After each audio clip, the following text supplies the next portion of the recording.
we are back here at the Rainbow Six NAL getting ready for Parabellum taking on DarkZero. This is going to be a really interesting one because DarkZero obviously struggling a little bit of late. Parabellum on the opposite trajectory. So we'll see what happens. Can Parabellum keep that going? Does DarkZero bounce back? Let's take a look at a tweet from Canadian that struck us a little bit, that surprised us a little bit perhaps. Let's throw that up on screen here. He's saying, GG to Sonics, of course, after that loss. Our play is indicative of our effort at the moment. Hoping these last two games can be what we need to change that. See you tomorrow versus Parabellum sunglass emoji. So, Canadian basically saying, that he doesn't feel that they've really been putting in the work to earn wins in NAL, which is surprising because even on stage right after that win in Charlotte, he was saying, hey, this is just a win. Tomorrow we start over. It seems like either, that didn't end up happening or the team feels differently than he does. Maybe. That's definitely indicative from their attacks because they've only won, 4 or 5 rounds total over the past couple of games, 2 games they've played. And their attacks have really been like the detrimental point. I feel like as the IGL, he's the one who's able to take credit for the fact that the attacks aren't working nearly as much. So he's the one who can definitely speak to it. But if you want to find a place where the effort is or isn't, it definitely comes down to how you're meant to be using the offensive side. Yeah. And I think he's the type of person, too, to kind of take a lot of that responsibility, right? So, should be. We'll see what happens with that. Obviously, we'd all love to see the Charlotte Major Champs bounce back, but now let's talk about Parabellum, a team that needs no bouncing. They are already on an upward trajectory here. They are doing great. Parabellum coming off of that big win over XSET, 8-7 victory. They had to get it done in overtime, but they did get it done. They certainly did. Parabellum have been a pleasant surprise. 2-game winning streak so far in the NAL, and their first game looked very good as well here in Stage 2. Just looked more composed, especially when we got to overtime in that last game. When things were getting to them kind of in that second half, there were some rough moments, right? They kind of misplayed a blitz round, misplayed a 4v2, and then they had a tack timeout. It felt like they were punishing swings a little bit better. They were playing late rounds and clutches quite a bit better. Their droning looked better towards the end of it. So I think Parabellum are certainly a team that have a lot of that ability to stay strong mentally. That's something we talk about for DarkZero quite a bit. But when things get tough for Parabellum, it does seem like they're able to kind of hunker down, still play with one another, clutch up and have good moments. And of course, we've talked about time and time again, but Gunnar and Blaz have been so good for this team. I'm still a little bit concerned about their maturity in terms of the way that they decide to play some of these swings, but it's looked good. It's just a matter of cleaning up those attacks and really, really perfecting it. And if they do, I think this is a perfect stomping ground to really narrow those down. Once they do, these guys could do very well at international lands. It's just right now it's the time to clean things up. And if you can hit those shots, if you can make those swings work, then, swing away, right? But it always works right up until the point it doesn't. So we'll see what happens. So far, so good for Parabellum, though. But let's talk a little bit about their opponents. DarkZero so far not so good in stage number 2 here, despite having an epic stage number 1, barely getting into Charlotte, then barely winning the entire thing. They have struggled a bit. And DarkZero has always been a team that's had a little bit of a slow start sometimes, whether it's in a map, whether it's in a best of series, but you can't do that in a best of 1 league like this. You gotta get some wins. Here's the thing, DZ still kind of feels like they're a little bit in stride. Everyone kind of feels like they're where they should be on the stat sheet. Pamba's doing really well. Hyper still in that flex position, probably could be performing up to standard. And I think it's mostly just the fact that we should be seeing NJR a little bit higher, and we're not really seeing it right now. I wanted to take a look at the rounds that DarkZero have played so far because DarkZero are not playing as we expect them to. The best attacking team in the world has just won 2 attacks in the last 12 rounds they've played. Again, Border and Oregon against SSG and Sonics. They have completely failed to get those attacking round wins on the board. And it's been disappointing to see because they have been known for a very particular style of attacking. They love to focus down those roamers, clear them one by one, focus them individually. It feels like so far the entries just aren't there for DarkZero these last couple of games. Pamba sometimes has not been showing up with the LMGs the same way we saw him pop off at the major.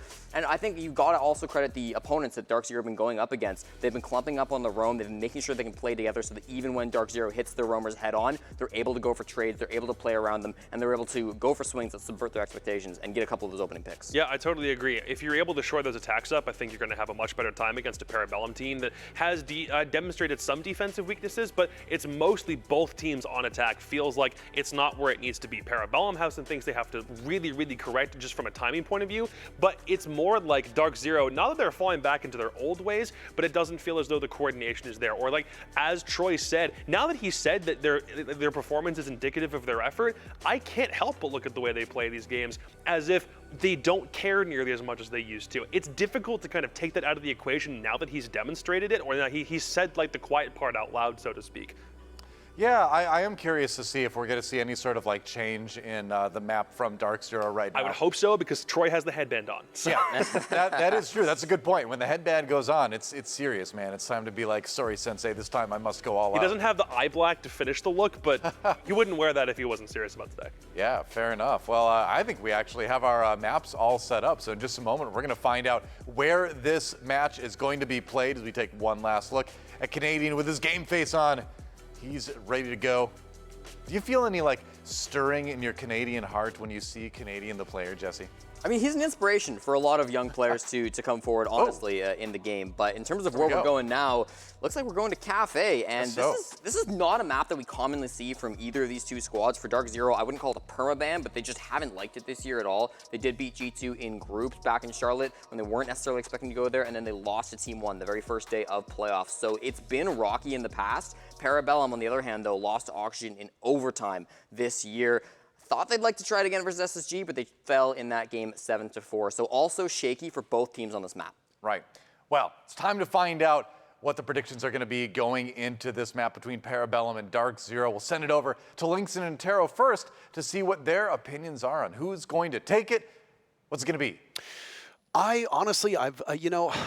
I've been struggling to see DarkZero as the same team that they were during the major. I think that there's always an opportunity for a team to bounce back. I think Parabellum has been doing really, really well.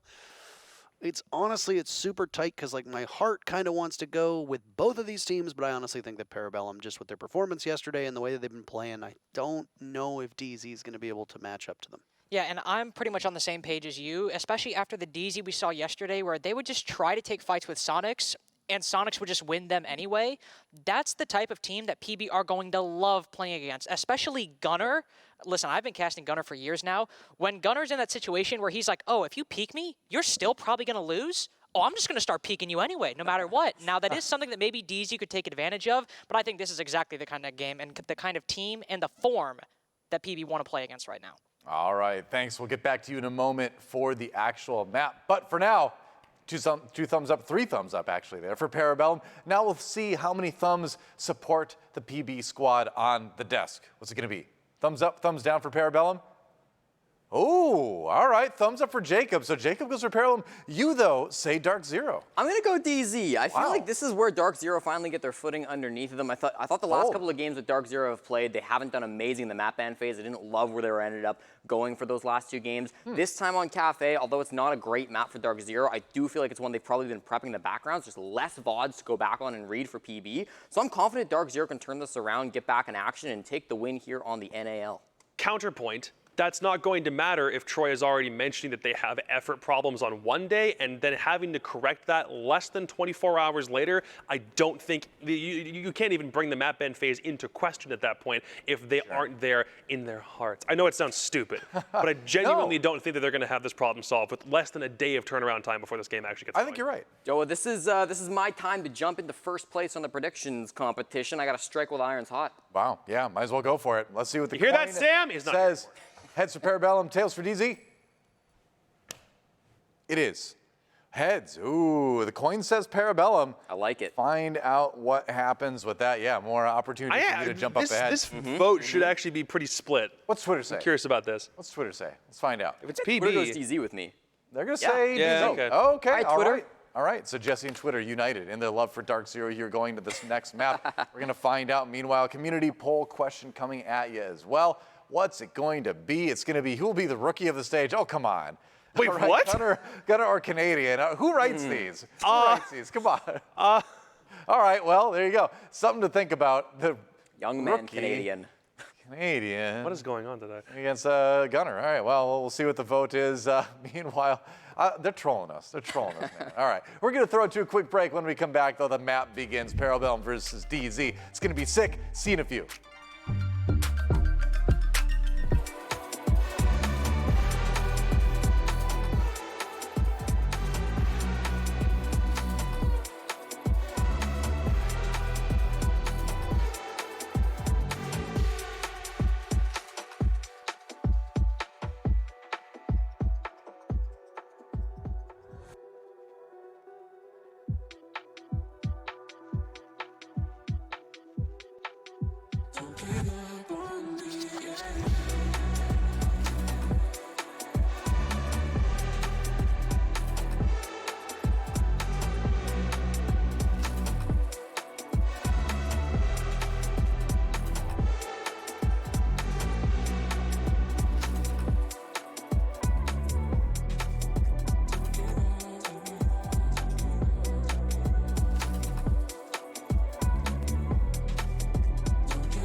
I'm Eska, and this is the NAL.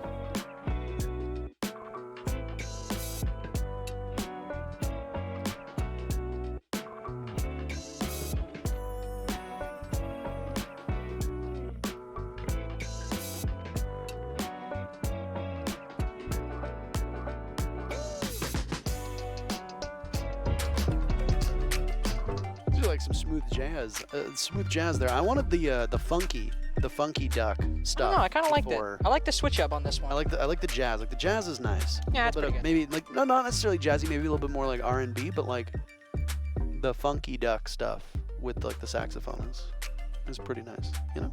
I like it. I like them both, honestly. I mean, it's It's a pace change. anything that's a little sultry after that Eska. What was he like eating his chain? He's got a jawline that's so sharp. You could carve a sculpture with him. I've been told so many times, by the way, that Eska's a former model. I don't know if it's a bit or not, but I want to say he might be. I mean, Kool-Aid too could very easily be a model. Dude. Parabellum, dudes rock. Dudes rock. I don't- That's all I'm gonna say about Parabellum. All right, All right, dudes rock. I agree with that. I mean, I ain't gonna lie, I was a little biased in the predictions today. Like, how could I not vote PB while I'm here? But I do think, genuinely, even though I was a little bit biased, I do genuinely think that where DZ are right now, this is going to be a really good opportunity for Parabellum, not only to get another win under their belt, this is a matchup, at least a mental matchup, that I think PB are going to come out on top of, because even when they're in a little bit of a slump, they always have that kind of false confidence that can get them wins. Here, they have real confidence. I mean, the worst spot for you to be in as we get underway with our fourth match of the day is overconfidence. You don't want to come in and, just play like a bunch of morons. And I mean, Parabellum are definitely a team that could, in theory, come in and say, hey, DZ looks super weak. Let's just play fast and loose and maybe not exactly have the best result. Target bans coming in, by the way. DarkZero ban Nook, and immediately Parabellum take to the chat to show their displeasure with that one. Azami banned out as well. The prominence rate of Azami is through the roof. Through the roof. Thatcher and Nook off the board, Azami off the board, and then this frees up one of these defender bans to likely go to maybe Valkyrie. I think it might be a Valkyrie or my No. Kaid. Okay, interestingly enough. No Thatcher. He said, let's get rid of Kaid. Wipe the slate clean, so to speak. I do think actually you made a good point. What was with that the, point? With the overconfidence point about PB, because something I do want people to focus on as they watch this, see what Penguin does. Because Penguin, a lot of the time, and this has been a theme with Penguin since all the way back at Invite 2021, right? He can be a little silly sometimes. A little silly Billy. So a little silly Billy. He will kind of try to open things up for his team by getting aggressive, but sometimes he will push it a little bit far. A lot of the times, this will manifest as him literally jumping out of windows to attack people, and you'll watch him do it, and you'll be like, why did you do that? You are literally by yourself. There is no one who can trade you. And unfortunately, a lot of the time, this was another recurring theme last stage. He'll play operators like Smoke. He's not playing as much anymore, but he'll play useful operators, in this case like Valk with that C4, and he'll end up dying very early on. So the overconfidence with PB, I think, is something that should be noted, because if they are on a hot streak, they can get ahead of themselves sometimes. You said dying with C4, playing on a Valkyrie right now is Penguin's role, right? Yep. Intel operator, extremely strong in the current meta, but also you can play Valkyrie off-site. She doesn't need to sit in. You find that right now with the very first defense here on Kafe, between DarkZero and Parabellum, by the way, it's an upstairs defense. So it is not uncommon for a Valkyrie to play down below in wheel, down in train, down in dining area, hold that red carpeted 90 hallway that you see right now in the bottom portion of your screen, and then lob a Nitrocell. Could very well do that if they want to. Also for Parabellum, in terms of secondary utility, 2 deployable shields they are rocking right now. Of course, you have Kool-Aid playing it, of course, but Gunnar also rocking the Warden, wanting to bring one of those deployable shields. He is rocking it. You got the Jaeger, the Wamai as well. Dudes rock. Dudes rock. And in this case, Warden. Warden rocks. The ultimate dude. Well, okay, well, remember Penguin C4? It's gone now. The only C4 that was on the board used on what was a great bait mate out of DarkZero, who stood by the red hatch and allowed the C4 to go up. No damage done to DarkZero in the process. Penguin has ceded that position, and now instead, a potential run out. Looking for drones. Gunnar under a little bit of pressure inside of Piano. Bomb located by attack. He watches the window. Flash goes out. Warden's gadget. Those smart glasses. Activated. Where are you being pushed? Nothing from DarkZero outside of that. Lots of utility right now from DarkZero to clear out whatever they want. They've got double hard breachers in the Hibana and the Ace. No secondary hard breach gadgets being brought, so you've at least got a bit of an insurance policy. And Blaz decides to ego peek that red hatch that was opened up by his teammate earlier on. Panbazu, the very first kill of this match, gives DZ a bit of an advantage with 90 seconds left. First half of the round, we see PB wait, bait out a C4 from PB. Then we see them wait on the same hatch, coincidentally, and what do you know? Somebody from Parabellum runs up the stairs and takes a fight. The first half of the round has been in both utility and kills. DZ waiting for Parabellum to make a move and then capitalizing off of it. The second now comes through for DarkZero as Hyper cuts down Gunner, who has been playing in that pixel position throughout the entirety of the round. And Penguin looking to take that spot. This is a very risky gambit by him because not only is the shield gone, but there are 3 players all in this area and that bathroom wall is opened up. So if he wants to play here, he's got to be extremely careful or extremely lucky. Hyper on that Finka roll with a kill already to his name, as you talked about. Losing one of those nades is the Wamai discs. Just a bit of a problem to deal with. The final minute of action right now. Okay. Penguin, nice shot, but he's not able to capitalize off it. It's Kool-Aid credited with that kill, and Kool-Aid finds a second. That SMG-11 seemingly has endless bullets, and all of them going into the DZ players. Down goes NJR to Eska, and suddenly a 5v3 becomes a 3v1. Hell of a showing now from Parabellum through this mid-round, and Eska peaks, and down goes Panbazu. I don't know what Kool-Aid is saying. It looked like some lovely things. Like, I really enjoy your gamesmanship. You are gracious competitors, and I am so happy that we are on this stage together. That was my lip reading. Oh my God, Rob, you're so cute. Wow, Canadian. I don't know why people call you comedian, but you are such a good IGL. I think that's what he was saying. They call you Troy Comedian because of your sense of humor. Everybody knows that you make the funniest jokes. Everybody loves your references. Remember that one time you talked about the UMP at Invite? That Wow, was a that knee was slapper. so funny. I really appreciate it. It is a pleasure to win a round against you. I think that's what Kool-Aid was saying. All of that, all of that. To be honest, there's bad lip reading. You can go and you can do it yourself. Figure Probably out could. what he was saying. But either way, Parabellum take round number 1.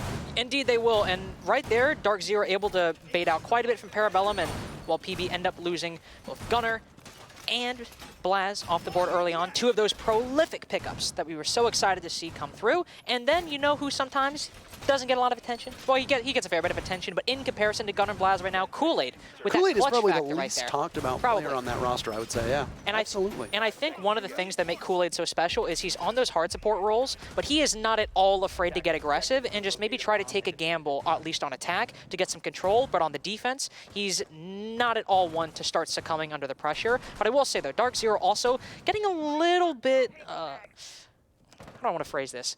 Not really locking down Penguin's position. I think taking that for granted. That's the kind of thing that PB would love to try to retake, try to move back into Pixel. And I think they might have, that was a little bit of an oversight right there. Yeah. Well, we are on a clean slate when it comes to Kafe, as it has not been played yet in the NAL this stage. You can go to other regions and look at the win rates. You can go back to the Charlotte Major and even Stage 1 if you want to. Oh no, oh no, oh no! I don't know how Penguin got away with that one onto the kill on the Hyper. Panbazu, oh Rob. It's a little bit too slow to the punch, but Hyper, who was a very critical part of that first round, even if DarkZero came out empty-handed, you lose a Finka, you lose 2 of your 4 grenades, you lose access to the adrenal surges, and you lose, I would argue, the best gun in the game, which is the LMG in the hands of Finka. So a bit of a debilitating start, though it is a trade. You lose Penguin. What did you say about Penguin again? You said that's how we're going to approach this match? Yeah, I said that at least a couple times that, well, I didn't exactly say this, but I said you should look out to see if Penguin just starts hopping out of windows or getting really aggressive. And what do you know? He did that. And to be fair right there, sure, he went 1 for 1 and taking on the Finka as Jaeger, by the way. Really good pick, really good trade. But that was from a hip-fire headshot while dropping at like Mach 5. Oh, there was a little bit of luck involved in there, and that was still the kind of play that Penguin will make that is incredibly risky. When it pays off, it works, but a lot of the time it hasn't been paying off this stage so far, but at least here it did. DarkZero do trade back, but as you said, you mentioned all the utility that the Finka now lacks, or well, that DarkZero lacks, because that Finka is off the board, and Parabellum can completely pull back. They can wait for DZ to push up this long bar, start putting pressure inside of Whitehall as well. It is a reading defense, so once you get that vertical control for the attack, you still can win the round, but with only a minute left, DZ have to start moving very soon, and there's still plenty of PB members waiting. I just want to let you know that you said Mach 5. That's a very interesting unit of measurement. That you know, that's 3,836 miles per hour. That's how fast he was fell. dropping. I don't even think we would be able to see it at this point. He would now just die at this exact moment. But I appreciate the point of reference. Nice shot by Plaz. Again, these ego challenges that we see from Parabellum. Hey, they're working. DZ struggling just as they struggled yesterday, and there's Gunner now. Another ego challenge. Through the door, he sees Panbazoo, and he decides to go for it with limited intel. Blaz's second attempt is met with the hands of the F2, one of the highest fire rates in the game. And Canadian doesn't miss that, but Eclipse does. Kool-Aid, one of his own, and it's very nearly a team ace. Who was the one that was missing? Was it Eska? Eska was the only one who I think so. didn't get a kill. And Parabellum walks away with yet a second round. And it's based off of ego peaks. Yes. Ego peaks, especially in that mid to late round. Because you see Blaz take that shot right there. Really not like a big point in retaking that bit of control, because as I mentioned earlier, you took out that Finka, you took out so much utility early on.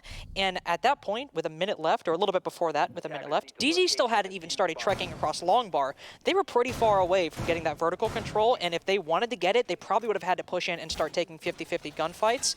And then Blaz just peeks him. And then Gunner just peeks somebody down in red. Why? Because, I don't know, it's Parabellum, it's what they do. I would like to read you a very interesting conversation that happened this morning.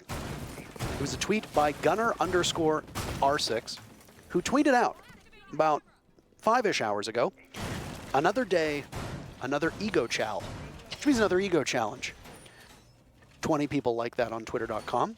And you know who the only response is from? Hyper R6S. And he said, and I quote, "This tweet banged." Well, Yo, with this doing numbers. I just want to let you know, Gunner ego peaked, and he banged for sure. That is true. DZ on the wrong side of the ego peaks. Hyper wasn't the one who got killed by the ego challenge. He got killed by the Jaeger flying out the window, and Penguin goes for another one again. Again, you talked about how indicative of Parabellum's mental is how Penguin plays, and it seems like his brain is very thoroughly removed from his skull at this point. Yes. I mean, he went with the whole, you know, two hits on the barricade, crouch so it's silent and walk out. But my man just tried to challenge somebody at 25 meters away with the 416. The ego you have to even think that is a gunfight you might win in this meta is honestly astounding. The fact that Penguin came away alive and is not dead, he's on 1 HP, sure, but he thought he could win up the 416. The 416 nowadays, that is honestly crazy. But DZ, they might be thoroughly scared from it in the first minute. They are still just kind of opening up some of these doors, getting some of that early intel, still have 9 drones to do with it. It is a kitchen defense as well, by the way, and it looks like, well, I was going to say, they might be going for that full clear. Not too sure yet, but with Canadian taking down Penguin, who was already close to death, yup, they're starting on the top floor. He finished the job. Eska, with that MPX in hand, eliminates NJR over by the main door, and now back into, I guess, back into a bomb site, or close to the bomb site. Kool-Aid now not too far off. He's holding down VIP. It was code check. I was looking for the name of the room. I don't want to say it, but my brain just stopped working. it's fine. It happens. Just kind of like Penguins. It just, Yes. I removed it also from my skull. Eclipse taking down Kool-Aid, and now a safe repellent wait, from hold on. Panbazoo. Upside down, both Selmas will go off. That is a really big pick. That shield just got destroyed. Kool-Aid taken down. If they want to go for the plant and freezer, taking out that player inside of VIP is huge. Now you put so much pressure on Blaz to hold down that bomb chassis with the C4 gone as well. Now Gunner gone. DZ on a roll. No Fraudnady in this round. No, Two no big comedian. kills to his name. DZ walking in and just taking charge, but look at that Eska from above. Yet another to add to his tally. Hasn't died yet as Parabellum have taken these 2 rounds. Playing by Pillar. Watching over Brown stairs. Nade goes in from Hyper. He hasn't made his way into the building just yet. Eclipse now the one to tussle as it's again Eska in this position. Eclipse can't hit water if he fell out of a boat. Eska, not a single point of damage. Blaz takes out Eclipse, and there's Panbazoo to end Eska's reign of terror.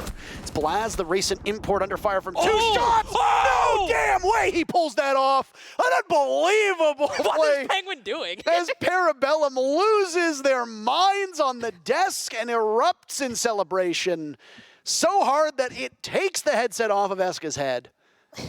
What a play by Blaz, proving why Parabellum brought him in all the way from France. And Parabellum are up 3-0, Carter. Can we look at what...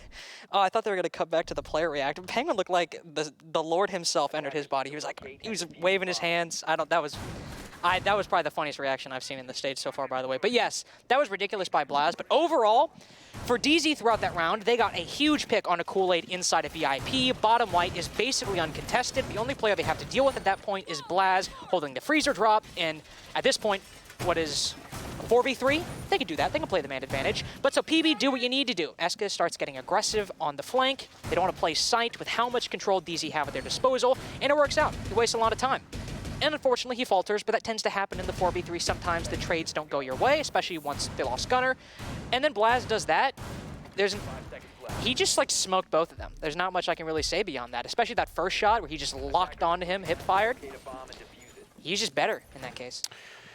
Well, I mean, Parabellum could have just broken the spirits of DarkZero. Honestly, after that round, I am a little bit surprised that DZ have not taken I was thinking the same thing. After that round, after that clutch, and the stuff that we have seen, and I don't want to use the word stuff. There's an expletive that I want to use, but I can't use it because we're not allowed to say swears on broadcast. But after the stuff that Parabellum is doing, if I was Min, I'd be like, you know what? Let's talk for a moment. Let's just maybe settle ourselves down. Guys, some wacky stuff is happening. Maybe we should talk about it. Yes. Maybe let's discuss these things, these events which are occurring in front of our very eyes and are happening to us in this server. A very similar defensive setup right now from Parabellum as they go back to this cocktail defense that they were successful on all the way back in round number 1. Oh my goodness, Gunnar, you're a second too late. His position given away over by Ticket Booth, and now there's a bunch of gunfire raining through. Telltale sign of the Type 89 as an Adrenal Surge goes out. Will Gunnar vault through the window? That is the question. No! A beautiful shot on a Panda instead, and he gets away with his life intact. No amount of stimming is going to help DarkZero on that one. Again, Parabellum on the board first with their opening pick as Penguin rotates down below. Still has access to a C4, if you recall, in this cocktail defense before. The C4 was used early on that hatch. No effect on that hatch. Instead, it's in the back pockets of some destructive capabilities from Valkyrie, still very available. And if Parabellum were able to waste 30 to 45 more seconds for DZ and Penguin stays down below, if they know about his position, they'll have to make a decision. Do we want to clear that out, or do we just want to maybe bait out the C4 and hope it misses? If they don't know about his position, well, that's another problem entirely. But for Parabellum, again, they are holding very strongly onto this early round, at least in terms of momentum, but especially in terms of kills. With that Hibana now gone, was the only ranged hard breacher to like truly sit on those windows and get it. But never mind, Gunnar is still inside a pixel. That was an ego peek, absolutely, yes. Yet again from Gunnar, who tweeted about there it before, threading the needle. Penguin tosses it up, down goes Hyper, and DZ are on the wrong side of a numbers disadvantage. Blaz watches a Rotero drone go by. After getting that pick and securing themselves control over towards Piano, DZ need to very quickly make their way to the bomb site. NJR is not indoors, so that is a bit of a problem. It's up to Canadian and Eclipse to do that. Eclipse will walk the diffuser in and then likely rely on his teammates to protect him. As out goes one Selma. Drone flies by, Penguin sees that, but Parabellum, very good patience right now. Sitting and waiting. Eska on the jump out, down goes NJR. There's the coverage, who was out on those cocktail windows. He'll try to get back to the bomb site. Should have no problem to do that, but Canadian all of a sudden again, no fraud. Canadian, 2 kills, 3 kills. Where is he? How is Troy Jaroslavsky doing this to Parabellum? It's Eska to retake with Eclipse getting the diffuser down, and a 4K could very easily be Canadian's if Eska is found out. He's only died once, we will remind you, and it's Canadian again to lead his team. He showed up huge in yesterday's matchup, and dare I say it, was the lone bright spot for DarkZero. If his team can't do it, then I suppose he can, and you can just see from the look on his face, he's not very happy. No, he's not. No real celebration. 4K is another day at the office. DarkZero get their very first round. And you have the ego challenge from Gunnar starting out in that round. You saw you saw the position he rotated. If someone is pushing that far up into Cigar, they are either crazy or extremely confident, because you basically need to be thinking about both.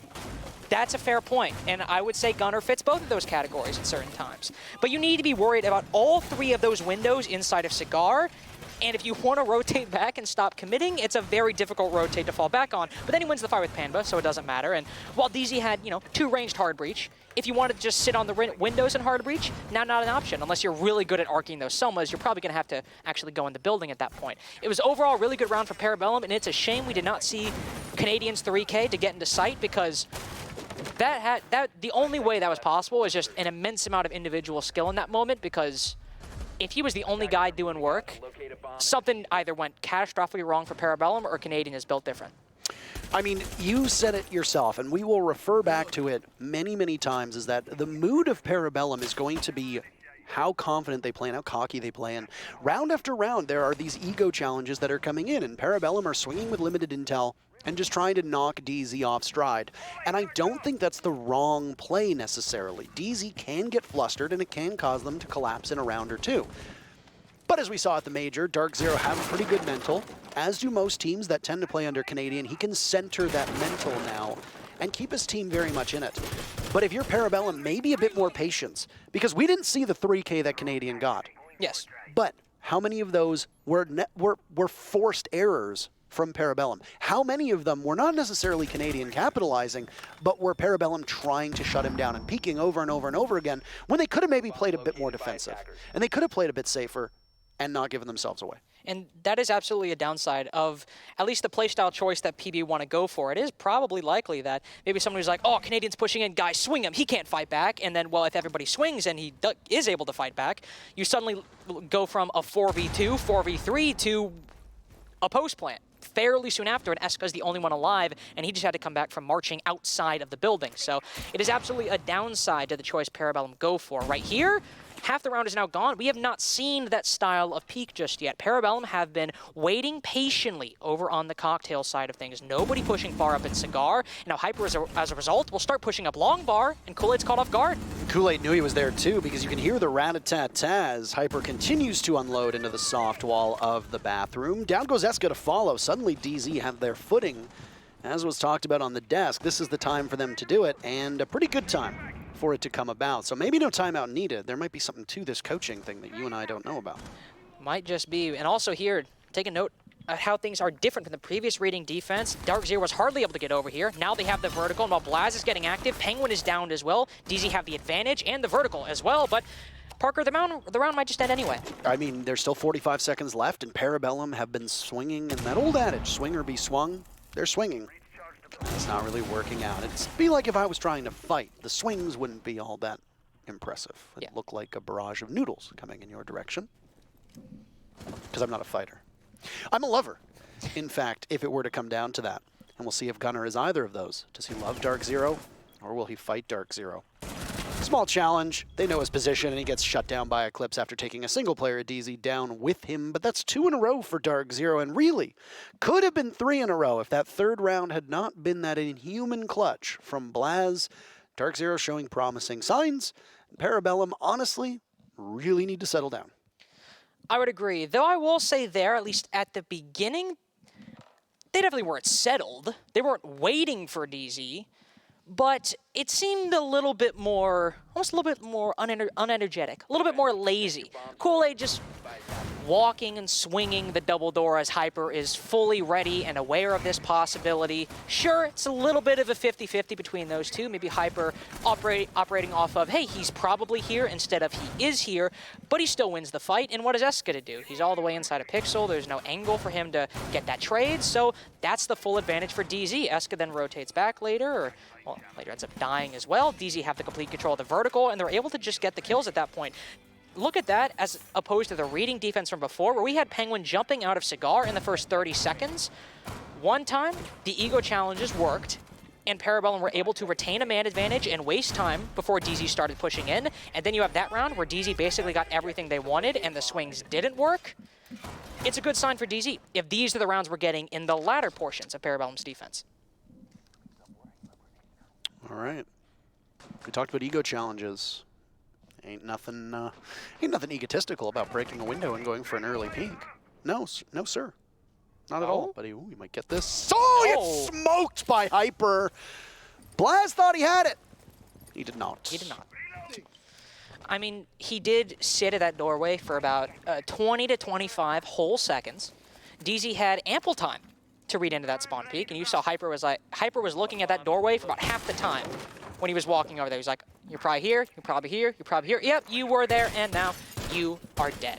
So this is the sort of downside of the Parabellum play style, or at least this confidence that we've seen from PB is when you go for those spawn peaks and you just sit there the entire time, it's pretty easy to read into for DarkZero. Now they're starting on that skylight. This is a cocktail defense, of course. With PB in the disadvantage, those confidence swings, if you lose them, hurt a lot more.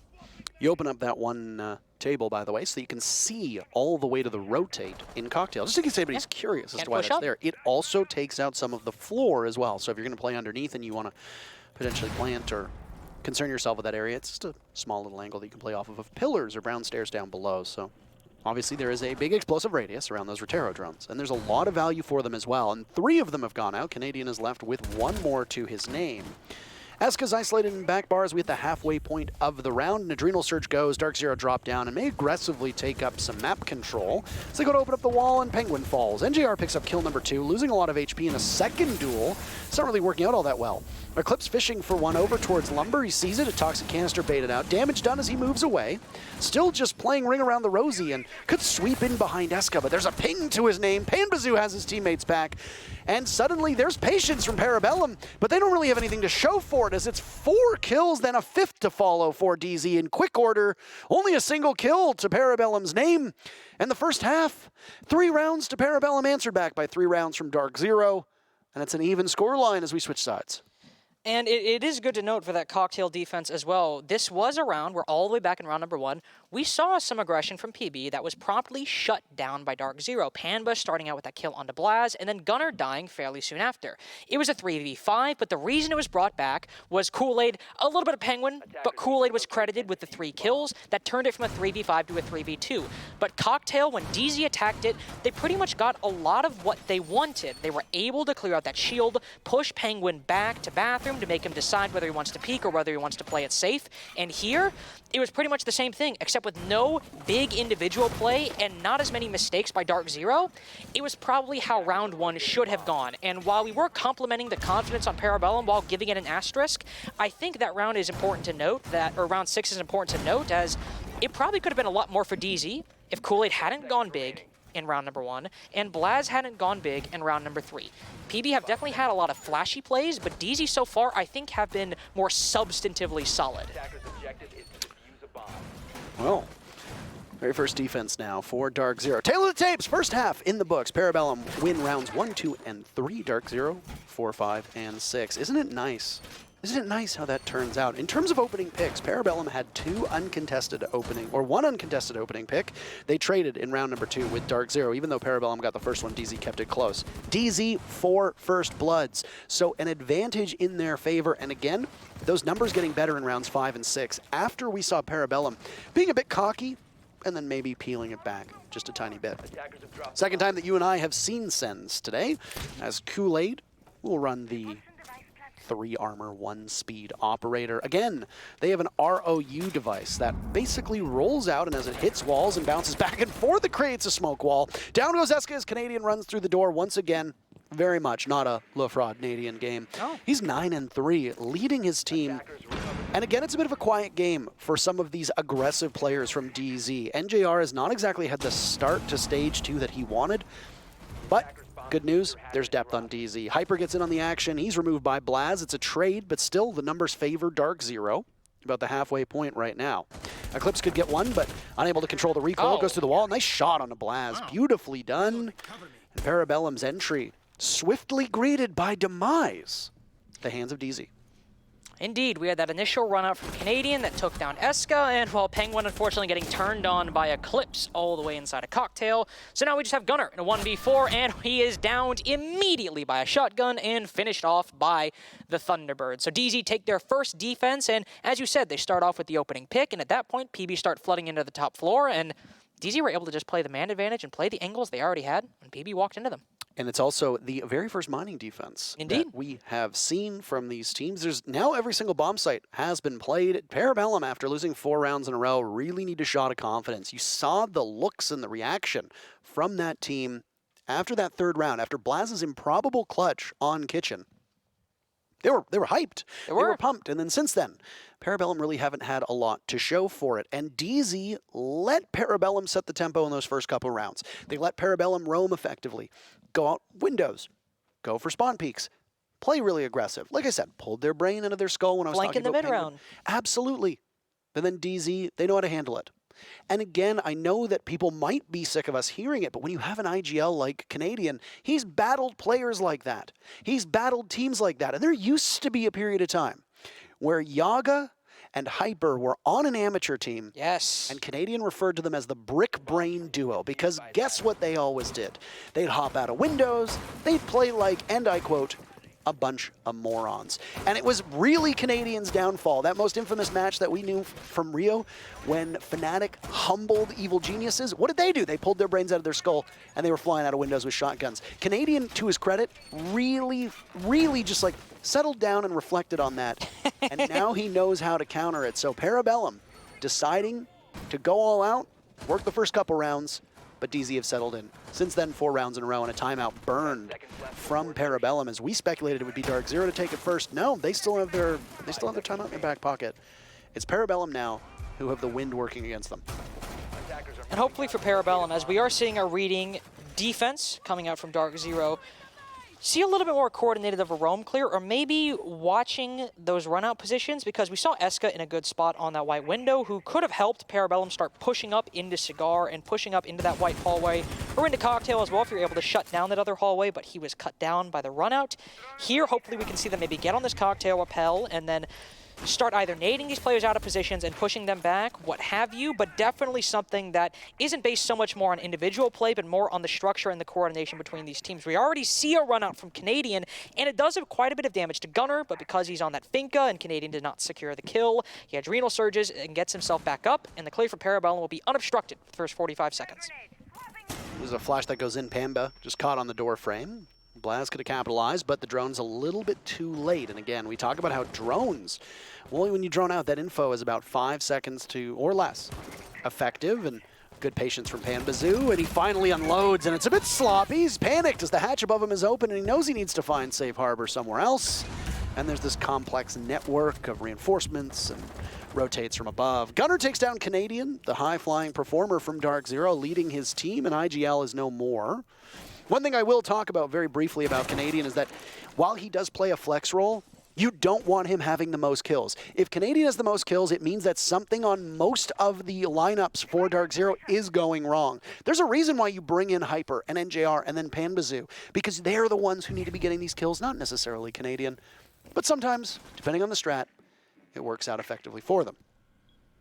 And it does work out in this case because Hyper and NJR do tend to be on the less aggressive side of things, whereas Panda and Canadian, while, you know, Canadian doesn't play those same rules, Canadian can be a very aggressive player when he wants to, so if you need some space made, Panda and Canadian, they are typically the ones that tend to do it, unless Hyper is having a really good day as well. But right now, we're in a 4v4, and DZ don't need to make space. They need to, well, I was going to say they need to do that. They just need to wait for Parabellum to start making mistakes or start walking into their crosshairs, and that's exactly what happens with Hyper. Takes down the player in mining, and that is where Parabellum is consolidating with their entire remaining manpower. And Eska needs to thank his lucky stars that the recoil of the storm is a little bit too much, and it's a little bit too much for Hyper the second attempt. No damage done as it's now Gunner in the line of fire as the sledge of Eska was the intended target, and what on earth is that? Panbazoo finally getting it as Gunner picks up kill number 2. The Finca putting in good work, but now it's Penguin's turn to be down. It's a back and forth, but DarkZero coming out ahead. They don't know if they can secure or not. The Finca's a lot closer, but Eclipse gets the final kill, and the timeout doesn't mean anything in the immediate.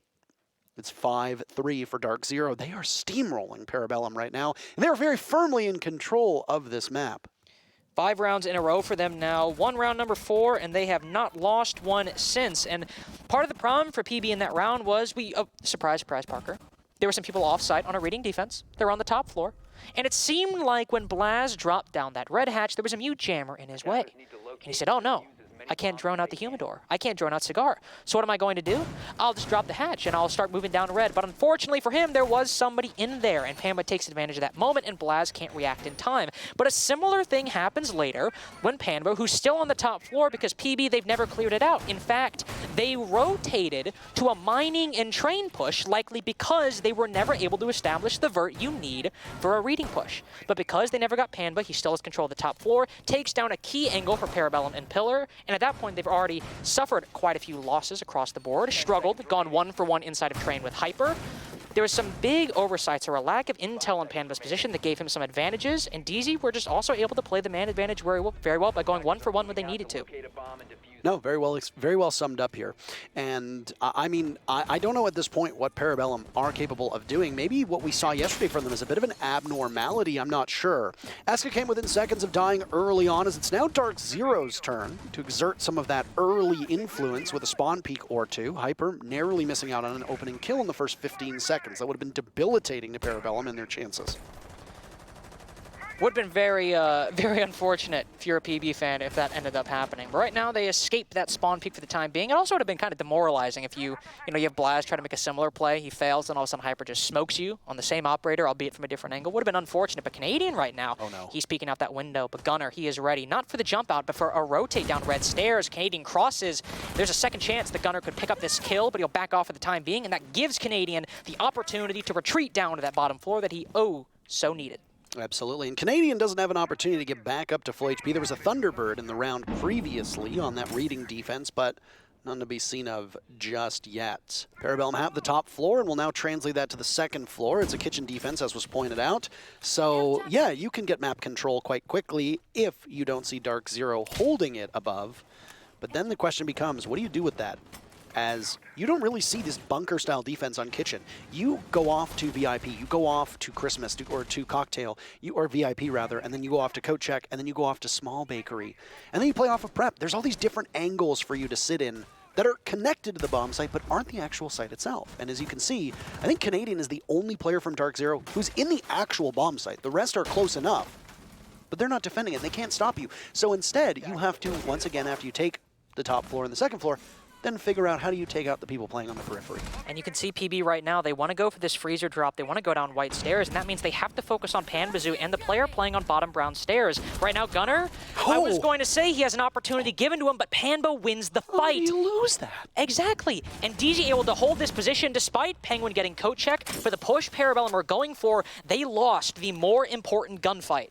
Absolutely. I mean, yeah, Canadian is down. Yeah, the Legion is down. But at this point, there's very little left that a Legion can accomplish other than just being a warm body. Oh, no! Bad timing as Eska pulls out the nade. He's in trouble, and Eclipse punishes him for that and immediately repositions safely inside of Kitchen. Kool-Aid to light him up, and the remainder of Eclipse is found out, secured by the sidearm, and now a reset for Parabellum. Kool-Aid with diffuser in hand. He's in the bomb site. Blaz covering from the back. Will there be a flank or will the attention be elsewhere? Yes, but Blaz looks away, collapses onto Panbazoo. DZ swatting and finding some very important kills. Now it's Kool-Aid to do the rest of the work. NJR a nice shot. And it's suddenly Penguin in a 1v2. He's above. He catches Hyper. They both duel. It's a bit messy, but NJR's on the diffuser. Penguin needs to get down there as pros are sticking, and NJR is very firmly in that position, and he'll get it! Parabellum get the kill, but they don't get the objective. DarkZero does. That's 6 rounds in a row, and DZ are on match point. And PB, despite the fact that they pushed back the very little roam presence that DZ had, I mean, they had Canadian, but he gave that up fairly quickly. They had the vertical, but they needed to get something on that bottom floor. Whether you want to go from Bakery or you want to go from Freezer, you need a pick on either the player playing coat check or the player playing on the backside. PB start committing to the Freezer drop, and they get the kill coat check, but they don't get the kill in VIP. And Hyper is playing in a position where he can take on the position of the coat check player if he needs to. So despite the fact that they got that kill, Hyper can still play there, Panba can still play in his position, and PB are just forced to drop down the hatch, and it comes very close to the wire. I have to give them that. But still, PB, they did not have nearly as wide of an opening as they needed, and it came down to getting a lot of those kills. And DZ so far for the past 6 rounds, I said it, close to the end of their attacks, and it is still true on the defenses, they have the much more solid foundation, whereas for PB, it's been if they can get a huge play or get gunfights, but DZ's core, their fundamental structure, that is what is winning them these past 6 rounds. It's what won them the Charlotte Major as well, and it's what had them finish second in the NAL Finals. DZ have been the most successful team out of North America.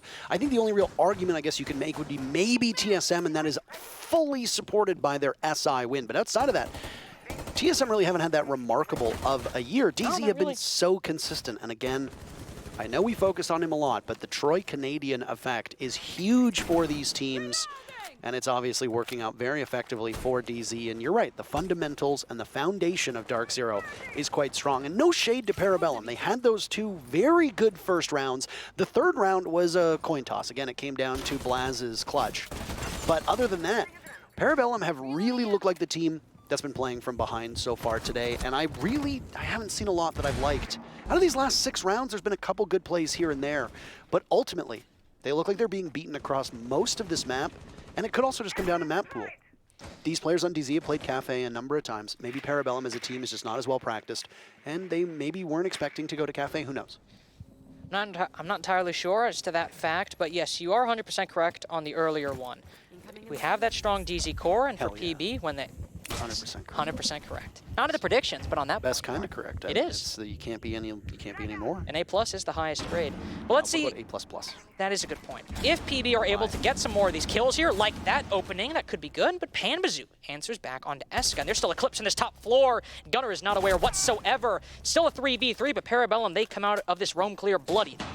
Absolutely trading back very well, but Parabellum had those 2 players above for the easy pinch.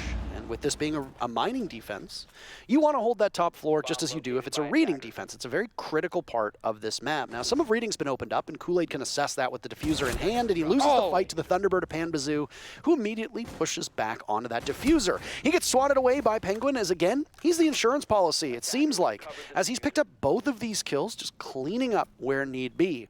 A 2v2 with NJR and Canadian to clutch out. Both of these players have been in this situation a lot. Blaz is more of an unknown quantity, but you know exactly what he's capable of. Penguin 2. So a really even series right now. Patience as Parabellum are waiting. Where do they go next? They see one inside of the train component. Blaz watches the toxic canister go. Nothing can be found. Canadian on a flank. Could he potentially catch them? Looking the wrong way. He can, and now he will need to clutch out. 10 kills to his name. Blaz will retrieve the diffuser. The French versus the Canadian. It's in his hands. But that's not the place to plant the bomb. No, no, no, no. Blaz, the diffuser needs to go down somewhere else. And he gives his position away. Repeatedly being spam marked over and over. Canadian needs to play the clock. 10 seconds to go. That's it. Parabellum can keep themselves alive, but Canadian just needs to hold off, and he doesn't. He takes the fight instead. 7 rounds in a row. 7 rounds in a row, and Canadian gets up from his chair, and he's taking the trash talk right to them. A great game from DarkZero. And immediately, they fist bump. You like that show of good sportsmanship, Lynx. What a performance by DarkZero. 7 rounds in a row. What more can you say? And we started out 3-0 with Parabellum, and I think maybe we got caught up in that groundswell of skill and play we saw from Parabellum. The 3K from Kool-Aid, the excellent 1v2 by Blaz. But once all the bells and whistles, we got used to them. We saw what they could do. DZ also saw what they could do, and they said, oh, there's really not much to here, it seems, on Kafe so far. And if you look at the defenses for DZ compared to Parabellum for those final 3 rounds, did Panbazoo really get too aggressive like we saw Gunner do in some positions? Did Hyper really get too aggressive aside from that early spawn peak like we saw maybe Blaz do in those similar positions? No, they didn't. They played their spots. Maybe they swung out a little bit, but they never strayed too far from home, and it was that foundation that got it, the victory. Absolutely. DarkZero bouncing back. It was talked about as a bounce-back game for them. And guess what? That's exactly what they did. A big 3 points from DarkZero, denying even 1 for Parabellum. And again, the NA League remains as competitive as we expect it to be. There's still one more matchup to go. The goodness is not over, friends, but the badness. We have to go to a short break. We know you want it to keep going, but unfortunately, we got obligations. We'll toss them up for you, and we'll be back in just a couple minutes. Don't touch that browser.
All right, we are back here at the Rainbow Six North American League desk with Jesse Jacob here with you as well, of course.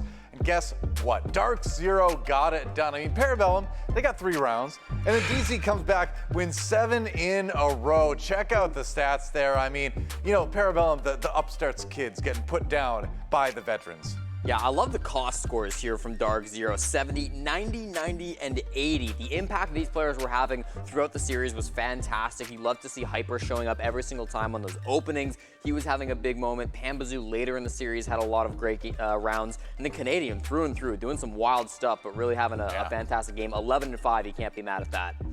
Absolutely, and I've been told we have a Canadian standing by in Las Vegas to chat with us as well. We're going to send it over to him in just a second. Can't wait to chat with him about this series. Hey, Canadian, there you are, man. Congratulations on the win. Like, it looked a little bit concerning at the beginning, 3 in a row there, but then 7 in a row for DarkZero. Now, yesterday you made a tweet. All right, we talked about a little bit where you felt like the results were kind of equal to the effort that had been put into things so far in terms of prep. What changed between yesterday and today? Was it that? What gave you the win today? I mean, I don't necessarily think it was more so effort in prep. I think it's more so effort in game, and the big difference was just the energy of the team and the communication in game. Okay. It felt like we were kind of playing like we were going through the motions, and I mean, I've won before, and it's happened on every single team I've been on that's won. I've seen it happen with other teams that have won before, and it's something that happens when you win. Even with, you know, warnings of, hey guys, this happens, I mean, it still comes up. So I think we kind of took those losses, and I think we really sat down and realized what was going on. I know myself, I tried to really take it to another gear today and make sure I was kind of trying to bring the energy out of everyone, and I think we really brought it. Even in the early rounds that we lost, like, we actually lost like 2 devastating rounds out of the 3, but we were in control of the game.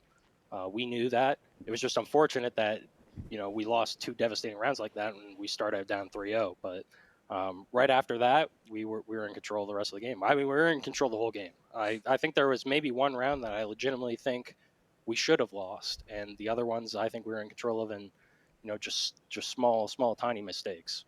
Yeah.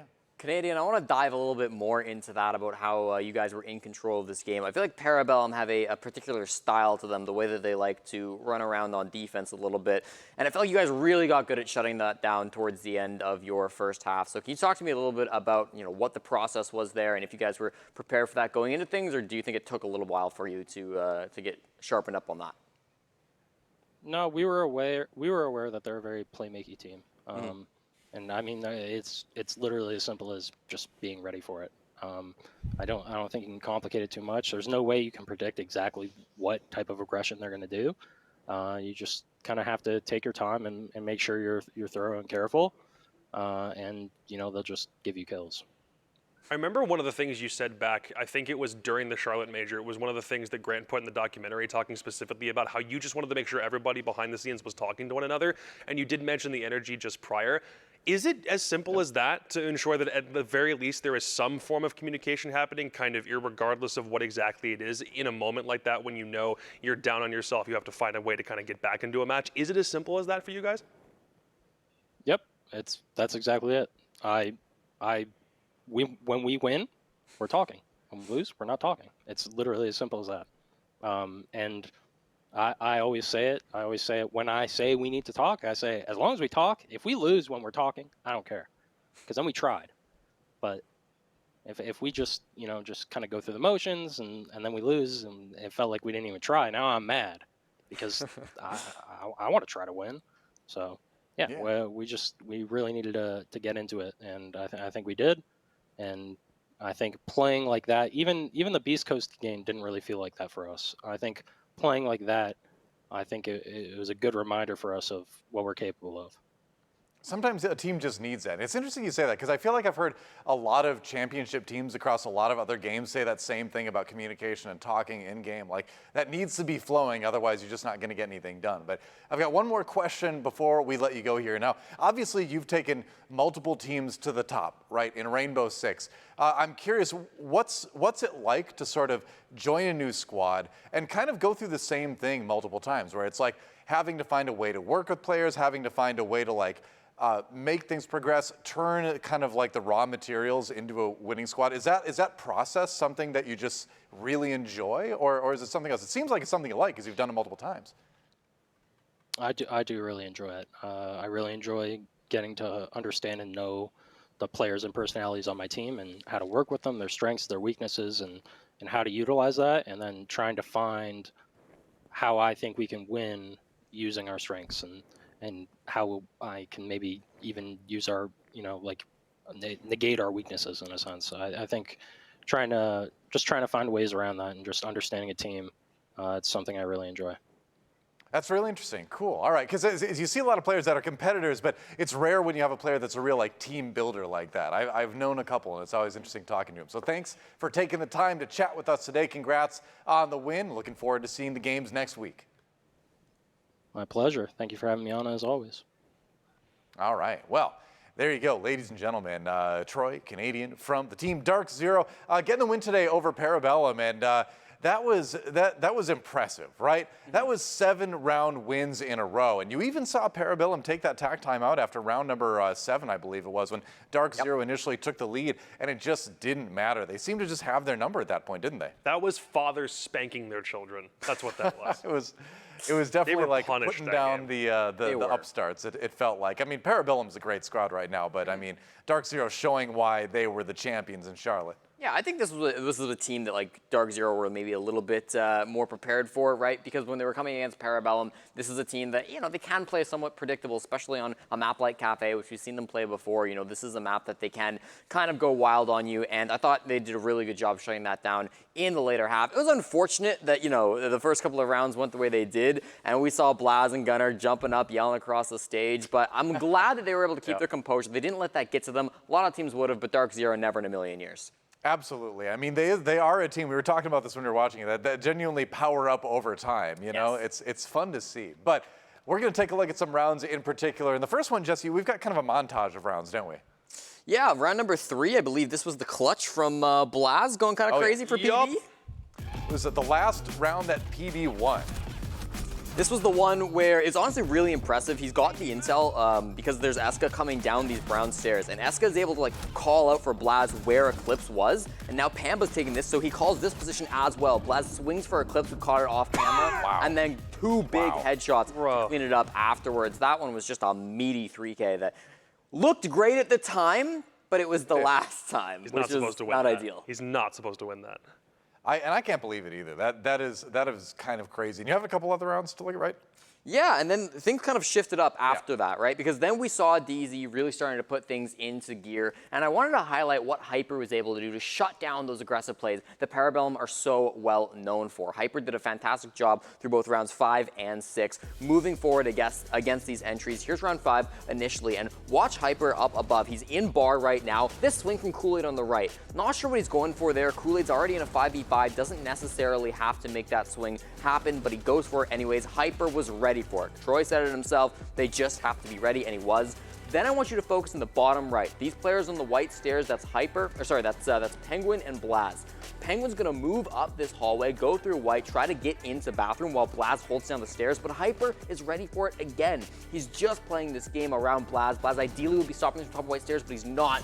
There he goes, eventually gets the trade, but we've already seen Hyper take down Penguin into the downstate, eventually finished off by NJR. Beautifully done.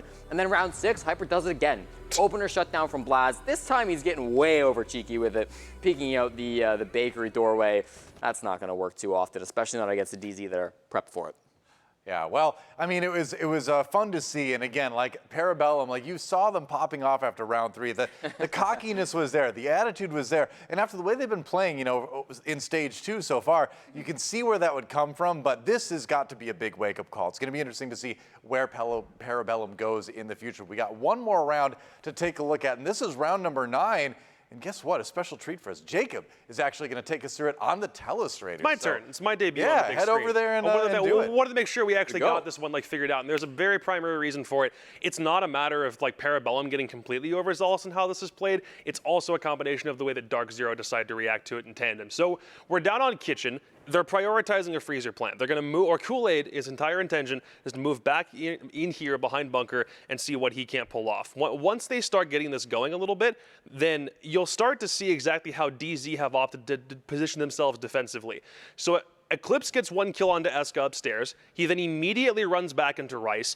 And now Kool-Aid has a task to do. It's to kill him, finish him off, and now he's got a little bit more time for a plant. If you look at where everyone's positioned right now, Hyper has to come down brown stairs to make something work, and Panba also isn't in position to stop this. So once we get deeper in, you'll notice there isn't really much they can do other than let this plant go down. But watch where they came from. Blaz comes right back down the stairs and gets the first kill, mostly because he's currently still watching through this section here. So he's already got the freezer control, but DarkZero also already had 1 player move down this way as well. They had 2 of them come back down VIP hallway, and there's still 1 here that Blaz has yet to accurately focus on.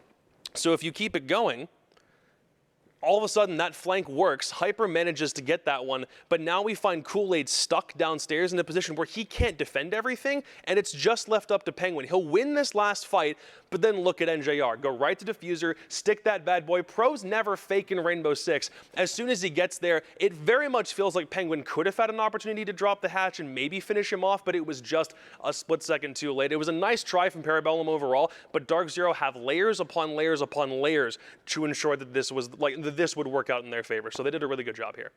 Panba with the question mark at the end too. He didn't have to do him like that, I mean, did that's he? also true. Yeah. I love it, though. I mean, you got to have a little bit of attitude in there. I mean, especially with the way things are going, especially with the way PB was popping off at him at the beginning. You know, they had it coming. What can you say? They had it coming. But speaking of things that are coming, we've got one more match coming your way today to close things out. It's going to be Mirage versus Space Station Gaming. Mirage back on land for the first time this stage. Let's see if that enables their new pickups to play better than we've seen before, or if Space Station Gaming picks up a needed win as well. Don't go anywhere. The Rainbow Six NAL returns right after